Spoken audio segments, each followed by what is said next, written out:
নমস্কাৰ কৃষক বন্ধুসকল, আমাৰ আসাম এগ্ৰি ফাৰ্ম চেনেললৈ আপোনালোকক সকলোকে স্বাগতম জনাইছোঁ। বন্ধুসকল, আজি আমি এটা খেতিত আহিছোঁ। খেতিয়কজনে মোক নিজে মাতি আনিছে, তেখেতৰ লগত অলপ আলোচনা কৰিম। তেখেতে মোক মাতি অনাৰ এটাই উদ্দেশ্য, তেখেতে পটল খেতি কৰিছে, তেনেকুৱা ভাতকেৰেলা খেতি কৰিছে।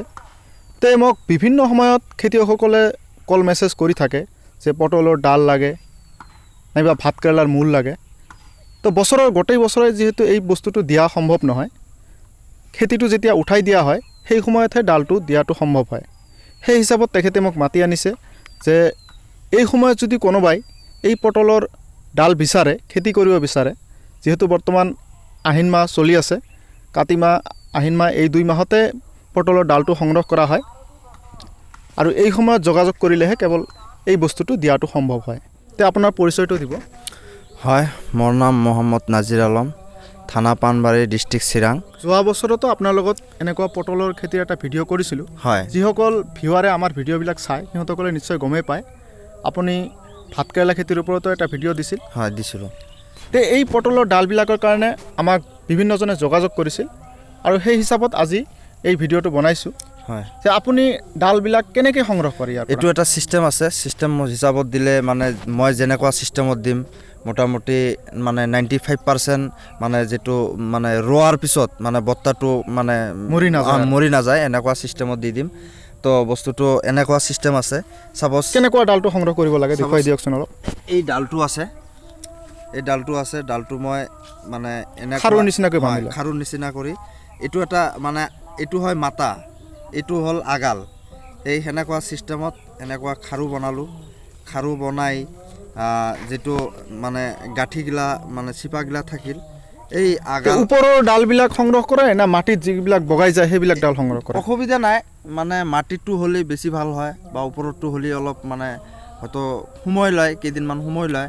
আৰু যিটো মাটিত যিটো ডালটো একেবাৰে লাগি থাকে, শিপাটো মাটিতে ওলাই যায়, সেইটো মৰি যোৱাৰ চান্সটো খুব কম থাকে। নিশ্চয় আপোনাৰ পৰা যিজন খেতিয়কে এই ডালটো সংগ্ৰহ কৰিব তেখেতৰ লগত নিশ্চয় ফোনত যোগাযোগ কৰা যাব আৰু সেই হিচাপত আপুনি দিহা পৰামৰ্শ দিব পাৰিব? পাৰিম, নিশ্চয় পাৰিম।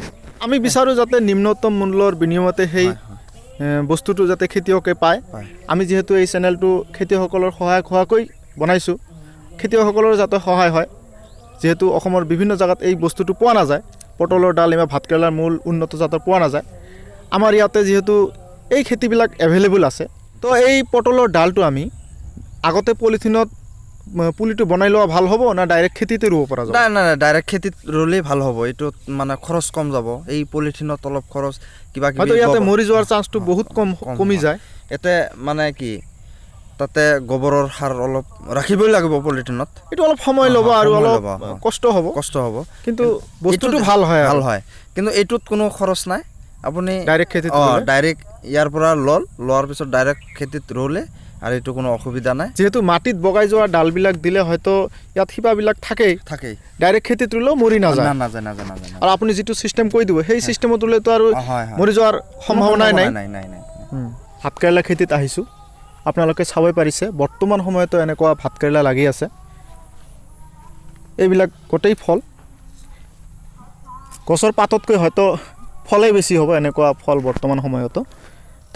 আৰু কিমান দিন এই খেতিটো থাকিব? মোৰ এইটো আৰু মোটামুটি 2 মাহ 1.5 মাহ যাবই। যিয়ে নহওক, মই আজি কামলা লৈ মানে ঘাঁহ অলপ হৈছিল, ঘাঁহটো মই চাফা কৰি দিছোঁ। দিয়াৰ পিছত আৰু ৰাসায়নিক সাৰ মই দি দিছোঁ।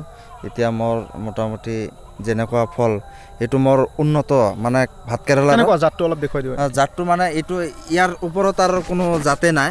চাইজটো এনেকুৱা হয় আৰু চাইজটো এনেকুৱা মানে সেইটো বজাৰত চাহিদাটো থাকে আৰু বেছি মানে চব চাই এইটো চাহিদা বেছি।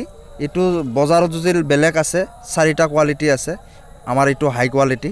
এইটো যদি 4টা কোৱালিটিৰ ভিতৰত এইটো হাই কোৱালিটি। এইটো বেলেগগিলা যায় যদি 30 টকা বজাৰত, আমাৰ এইটো যাব 40 টকা 35 টকা, মিনিমাম 5, 6, 7 টকা ওপৰত আছে আৰু কি।